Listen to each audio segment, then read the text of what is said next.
자, 반갑습니다, 여러분. 배쌤과 함께하는 신나는 윤리 시간이죠. 이번 시간에는 생활과 윤리, 윤리학의 구분과 관련된 문제를 몇 문항 풀어보도록 하겠습니다. 여러분들 항상 신나게 즐겁게 같이 공부한다고 생각하고 마음 편안하게 풀어보면 좋겠습니다. 자, 첫 번째 문제 보도록 하겠습니다. 기억에 들어갈 진술로 가장 적절한 것은 2018년 수능에 나왔네요. 나는 윤리학의 근본 과제가 현실에서 적용 가능한 도덕 규범이나 원칙을 탐구하여 이를 구체적인 삶의 문제에 적용하는 것이라고 본다. 자, 도덕 규범이나 원칙을 삶의 문제에 적용하는 거니까 나는 누굴까요? 그렇죠. 이거는 실천윤리학 혹은 응용윤리학이죠. 적용하는 거니까 말 그대로 응용과 같은 말입니다. 나가 누군지 알겠죠? 자, 그런데 어떤 사람들은 현실적 도덕이 삶에 대한 경험의 일부이기 때문에 경험적으로 연구될 수 있다는 관점에서 윤리학의 근본 과제가 어떤 문화나 사회의 도덕 현상을 가치 판단 없이 객관적으로 기술한다. 이 어떤 사람들은 누굽니까? 그렇죠. 기술이죠. 기술윤리학자들입니다. 기술윤리학자들. 그렇습니다. 자, 우리가 한 가지 공부해 봅시다. 기술윤리학은 도덕 현상에 대해서 가치 판단이 없다라고 되어 있죠. 가치 판단 없다. 이거는 가치 중립적이라고 이야기하는 것이죠. 나는 이러한 입장이 기억이라고 생각한다. 나가 누구죠? 나가 실천윤리학입니다. 응용윤리학이죠. 윤리학 입장이 뭐라고 생각한다. 자, 나는 이러한 입장은 누구죠? 그렇죠. 기술윤리학이죠. 기술윤리학이 뭐라고 생각한다. 여러분들, 이런 문제를 풀 때는 나를 옹호해 줄 수 있는, 나를 대변해 줄 수 있는 것. 쉽게 말하면, 나의 입장을 대변해 줄 수 있는, 옹호해 줄 수 있는 그러한 문항이 들어간다라고 생각하면 매우 쉽게 풀립니다. 풀어보도록 하겠습니다. 나는 이러한 입장이 1번, 도덕 추론에 대한 논리적 구조 분석의 필요성을 주장한다. 자, 나는 이러한 입장, 기술윤리학이 도덕 추론에 대한 논리적 구조 분석의 필요성을 주장합니까? 아니죠. 도덕 추론과 논리적 구조 분석의 필요성을 주장하는 것은 여러분들 뭡니까? 메타윤리학이죠. 메타윤리학 혹은 분석윤리학이라 합니다. 분석윤리학이죠. 2번, 도덕 현상의 인과관계에 대한 탐구의 가능성. 자, 도덕 현상에 대한 인과관계를 탐구하는 것은 기술윤리학입니다. 이에 대한 탐구 가능성을 부정하지 않죠. 기술윤리학은 부정하지 않습니다. 부정하지 않죠. 2번도 답이 안 되겠네요. 3번, 나는 이러한 입장이 실천 규범을 통한 도덕 문제 해결의 중요성을 경시한다. 맞죠? 답이 3번이 됩니다. 나는 이러한 입장, 기술윤리학이 실천 규범을 통한 도덕 문제 해결의 중요성, 실천윤리학을 경시했다. 그렇죠? 나는 기술윤리학이 실천윤리학을 경시했다라고 생각한다. 그렇죠? 자신의 입장을 옹호해 주는 거죠. 옹호해 주는 거니까 답이 3번 됩니다. 3번이 되겠네요. 4번, 현실적 도덕에 대한 가치 중립적 설명의 필요성을 무시하는 게 아닙니다. 자, 현실적 도덕에 대한 가치 중립적 설명을 하는 것이 누굽니까? 기술윤리학이죠. 이걸 무시하는 게 아니죠. 기술윤리학이. 5번, 보편적 도덕 규범의 이론 체계의 중요성을 강조한다. 자, 보편적 도덕 규범의 이론 체계를 강조하는 게 이론 규범 윤리학입니다. 중요성을 강조합니까? 여러분들, 기술윤리학이 이 중요성을 강조하는 게 아니죠. 강조하는 게 아닙니다. 그렇죠? 답이 몇 번입니까? 3번이 되겠습니다. 3번입니다. 다음 문제 풀어보도록 하죠. 자, 여러분들, 다음 문제를 자세히 한번 보시기 바랍니다. 다음 문제를 자세히 보면, 자, 여러분, 다음 문제 잘 안 보이나요? 다음 문제를 한번 풀어보도록 하겠습니다. 다음 문제를 보면 기억에 들어갈 진술로 가장 적절한 것은 이라고 되어 있습니다. 2018년 6월 모의고사에 나왔네요. 이것도 앞에 문제가 거의 똑같다고 볼 수 있습니다. 별로 어렵지 않습니다. 자, 나는 윤리학의 문제가 올바른 대답으로 해결될 수 있는 문제가 아니라 언어 분석으로 해석해야. 자, 나는 윤리학의 문제는 언어 분석이죠. 분석이니까 뭡니까? 분석 윤리학이 되는 거죠. 분석 윤리학. 나는 분석 윤리학입니다.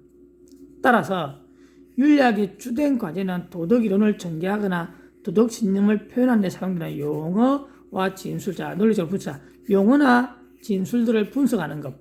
분석 윤리학이죠. 다른 말로 뭡니까? 메타 윤리학이죠.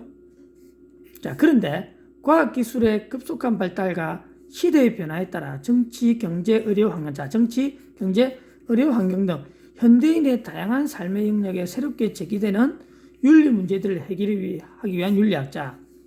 잘 보세요. 현대인의 다양한 삶의 영역에서 새롭게 제기되는 윤리 문제를 해결하기 위한 윤리학. 이게 무슨 윤리학입니까? 그렇죠. 응용 윤리학 혹은 실천 윤리학이죠. 나가 누구죠? 나는 분석 윤리학입니다. 분석 윤리학은 이러한 윤리학이 뭐죠? 실천 윤리학이, 분석 윤리학 입장에서 실천 윤리학이 뭐라고 생각하겠습니까? 즉 분석 윤리학 자기를 옹호하는 입장입니다. 지금 나라는 걸 옹호해 주는 거. 앞에 문제와 똑같죠? 그걸 골라내면 됩니다. 그죠? 어렵지 않죠? 자, 1번. 언어 분석을 통해 윤리적 딜레마를 해소해야 함을 강조합니다. 자, 실천 윤리학이 언어 분석을 통해 윤리적 딜레마를 해소해야 함을 강조합니까? 그렇지 않죠? 기억에 못 들어갑니다. 2번. 윤리적 문제 상황에 도덕적 이론을 적용할 수 없음을 강조합니까? 자, 분석 윤리학이 입장에서 이야기할 때 실천 윤리학이 윤리적 문제 상황에 도덕 이론을 적용할 수 있죠. 실천 윤리학은 있습니다. 그죠? 이 문장 자체가 안 되죠. 3번. 도덕적 삶의 지침이 될 도덕 원리를 제시한다. 자, 도덕적 삶의 지침이 되는 도덕 원리를 제시하는 것은 뭡니까, 여러분들? 바로 이론 윤리학이죠. 해야 함을 강조하고 있습니까? 자, 실천 윤리학이 도덕적 삶의 지침이 되는 도덕 원리를 제시하는 걸 강조하고 있을까요? 그렇지 않습니다. 여러분들, 실천 윤리학도 뭡니까? 실천 윤리학도 도덕적 삶의 지침이 되던 도덕 원리를 가지고 현실에 적용시키는 겁니다. 적용시키기 때문에 이걸 강조하고 있는 건 아니죠. 엄연히 실천 윤리학에도 도덕 원리가 있죠. 나름대로 어떻게 행동해야 된다는 그 도덕 원리적 이론 규범 윤리학을 바탕으로 실천 윤리학을 하는 거기 때문에 이 문장이 될 수가 없겠네요. 4번. 도덕 이론의 적용보다 도덕 언어의 분석이 중요함을 강조한다. 자, 도덕 이론의 적용보다 도덕 언어의 분석이 중요함을 강조한다. 맞습니까? 그렇죠. 자, 도덕 이론을 적용하는 게 뭡니까? 실천 윤리학입니다. 실천 윤리학. 도덕 언어의 분석을 중요시하는 게 메타 윤리학이죠. 자, 그렇다면 메타 윤리학 입장에서 도덕 이론의 적용보다 도덕 언어의 분석이 중요하다고 이야기할 수 있겠죠. 그런 점을 실천 윤리학이 강조했다. 맞습니다. 즉, 나를 옹호해주는 입장. 답이 4번 되겠네요. 5번. 각 시대의 다양한 도덕률을 과학적으로 서술해야 된다. 자, 이건 무슨 윤리학입니까? 기술 윤리학이죠. 기술 윤리학을 강조합니까? 실천 윤리학이? 그렇지 않죠. 답이 4번 됩니다. 그죠? 어렵지 않죠? 자, 그 다음 문항을 한번 풀어보도록 하겠습니다. 여러분들, 이 문항이 지금 잘 안 보입니까? 잘 안 보이는 것 같으니까 조금 올려줄게요. 자, 보도록 합시다. 자, 이제 보이죠? 자, 여러분들, 이 문항을 꼭 한번 좀 다시 봐야 될 게 있습니다. 자, 그림의 토론 주제에 대한 갑을의 입장으로 가장 적절한 것은 갑을의 입장입니다. 잘 보세요. 토론 주제, 윤리학, 그 주요 탐구 과제는 무엇인가? 자, 갑 봅시다. 갑. 저는 이론 없는 실천은 맹목적이다. 이론 없는 실천은 맹목적이니까 이론을 상당히 중요시하네요. 윤리학의 본질은 어떤 원리나 도덕 실천을 위한 근본 원리로 성립할 수 있다. 있는지 연구한다. 이 뭡니까? 이론 윤리학이죠. 저는 실천 없는 이론은 공허하다. 실천을 중요시했습니다. 자, 윤리학은 도덕 원리를 실천적 문제에 적용한다. 라고 하니까 이거 무슨 윤리학입니까? 응용 윤리학. 실천 윤리학이죠. 위에 실천이란 말이 나오네요. 자, 갑을의 입장. 갑. 다양한 문화권을 탐방하여 각국의 실천적 관습을 조사해야 된다. 자, 문화와 관련 깊다는 게 제가 이론 때 이야기했는데 기억나십니까? 이건 기술 윤리학이죠. 여기는 1번은 답이 안 되죠. 갑. 옳다 유득하다와 같은 도덕적 수르의 의미 검증. 자, 옳다 유득하다와 같은 도덕적 수르의 의미.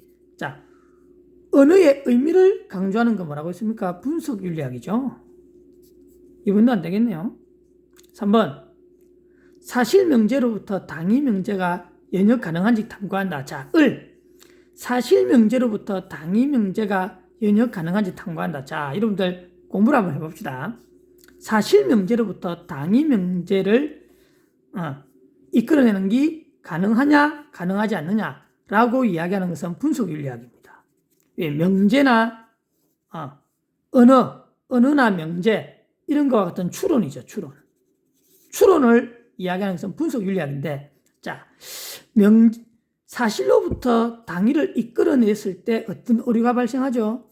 자연주의적 오류랍니다. 자연주의적 오류. 영국 철학자였던 조지 에드워드 무어가 이야기한 자연주의적 오류. 이 자연주의적 오류를 이야기하는 겁니다. 에드워드 무어는 분석 윤리학자입니다. 조지 에드워드 무어를 몰라도 되니까 여러분들 명제라는 게 결국은 언어로 되어 있죠. 그 언어가 어떻게 되는가에 대해서 탐구하는 거니까 이건 분석 윤리학입니다. 안 되겠네요. 4번. 기후변화 등의 새로운 쟁점에 대한 기후변화, 환경이죠, 환경. 자, 환경과 같은 새로운 쟁점에 대한 윤리적 해법을 모색하니까 응용 윤리학이 맞네요. 답이 4번 됩니다, 4번. 금방 나오죠? 어렵지 않아요. 5번.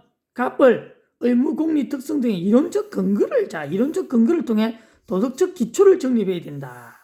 자, 이론적 근거를 통해 도덕적 근거를 알아내고 도덕적 기초를 정립하는 것은 이론 윤리학입니다.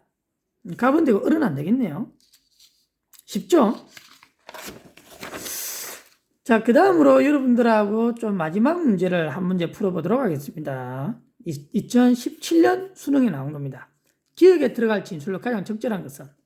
이 문제도 굉장히 쉽습니다. 기억에 들어갈 진술로 적절한 것이죠. 자, 윤리학의 근본 과제는 도덕적으로 올바른 행위를 판단하기 위한 기본 원리와 토대를 제공하고 일반화하는 데 있다. 그러나 어느 날 과학기술의 급격한 발달은 기존의 이론 중심 윤리학만으로는 해결하기 어려운 도덕적 문제 상황들을 초래하였고, 그 결과 실제 생활과 관련하여 논쟁이 되는 윤리적 과제들을 대두하였다. 이러한 윤리적 과제들을 해결하기 위해 이 윤리학, 자, 다시 올라가 볼까요? 과학기술이 발달해가지고 이론 중심의 윤리학 가지고 안 된다. 그래서 실제 생활과 관련한 논쟁이죠. 생활이니까 여러분들 생활과 윤리죠. 생활과 윤리는 어디에 바탕을 두고 있다고 이야기했습니까? 제가 이론 수업 시간에 이야기했는데, 그렇죠. 실천 윤리학입니다. 실천 윤리학, 흔히 응용 윤리학이라고 하죠. 응용 윤리학. 이 윤리학은 응용 실천 윤리학이 되겠네요. 자, 이 윤리학은 기억. 자, 이 윤리학에 대한 설명을 골라내면 돼요. 자, 명제에 대한 가능성과 분석 벌써 나왔네요. 분석 윤리학이죠. 앞에서 했죠, 명제. 추론, 명제나 추론. 이런 거는 다 분석 윤리학입니다. 2번, 도덕적 탐구가 학문적으로 정립 가능한 분야임을 부정한다. 제가 이런 수업 때 이야기했죠. 우리 도덕 윤리학을 학문적 정립 가능성을 부정하는 입장. 이건 분석 윤리학입니다. 제가 이야기한 적이 있습니다. 이 비트겐슈타인의 분석 철학의 영향을 받아서 형성됐기 때문에 검증 가능하지 않는 학문들은 학문이 아니다라고 이야기합니다. 그래서 이런 거에서 시작한 학문이 분석 윤리학, 흔히 메타 윤리학입니다. 윤리학을 초월해 있다, 그런 뜻이죠. 3번, 도덕적 관행을 가치와 무관한 문화적 사실로 본다. 문화적 사실. 사실로 볼 것을 강조하는 것은 기술윤리학이죠. 이건 문화인류학과 관련이 깊다고 했죠. 기술윤리학입니다. 3번 도덕교범의 현실 적용과 실천. 자, 적용, 실천. 이게 응용이죠. 답이 4번이 되겠네요. 바로 나오죠.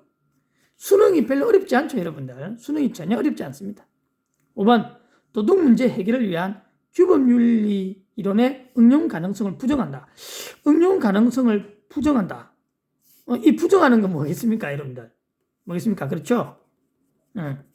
분석 윤리학에 가깝다고 보면 됩니다. 이건 그냥 문제를 만들어내기 위해서 문장을 이렇게 만든 것 같은데 굳이 부정한다고 하니까 분석 윤리학에 가깝겠네요. 이 말 자체가 안 되죠. 답이 4번입니다. 자, 여러분들 문제 몇 문제 풀어봤습니다. 여러분들한테 많은 도움이 되길 바랍니다. 배셈은 사라지겠습니다. 안녕히 계세요. 안녕.